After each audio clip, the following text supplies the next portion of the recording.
Jacinta Nampijinpa Price has become a political wildcard, and her recent actions have left Liberal leader Sussan Ley in a precarious position.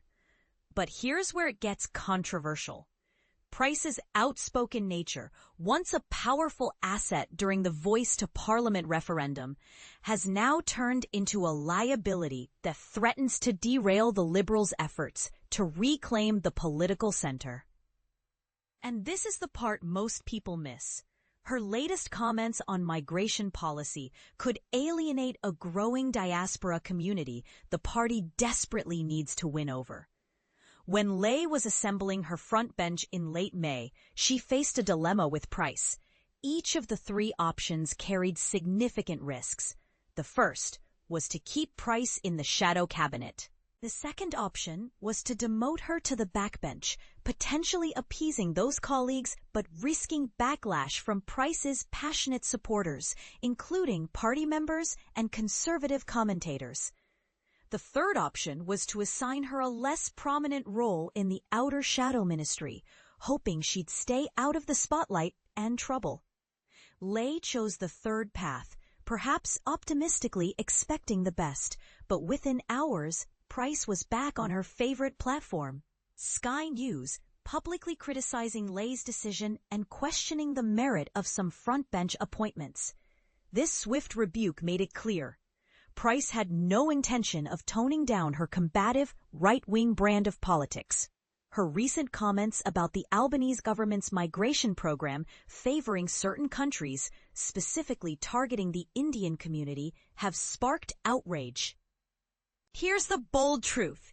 These remarks weren't just factually incorrect. They were deeply hurtful to a large and growing community the Liberals can't afford to alienate. While Price walked back her comments, she stopped short of a full apology, instead blaming agenda-driven media for misrepresenting her words. But her claims didn't emerge in a vacuum. They echoed anti-immigration rhetoric from recent nationwide rallies, adding fuel to an already volatile fire.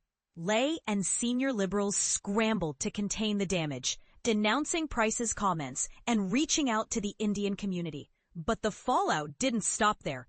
Internal tensions within the party flared, with Price publicly attacking her colleague Alex Hawke, the key Ley ally, for allegedly berating her staff. This factional drama has left many Liberals aghast, wondering how much more the party can take. Then there's Jane Hume, another frontbencher dragged into the saga after being linked to Price's controversy. Hume's own missteps during the election campaign, including comments about Chinese spies, had already cost the Liberals dearly in seats with large Chinese communities. Now, her name is entangled in this latest debacle, leaving her bewildered and frustrated.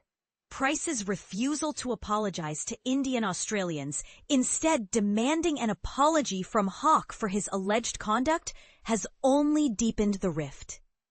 Ley now faces the daunting task of rebuilding trust with the Indian community while managing Price's unpredictable behavior. But here's the question. Can the Liberals afford to keep Price in their ranks, or will her continued outbursts push the party further away from the middle ground it desperately needs to reclaim? What do you think? Is Price an asset or a liability for the Liberals? And how should Ley handle this ongoing internal crisis?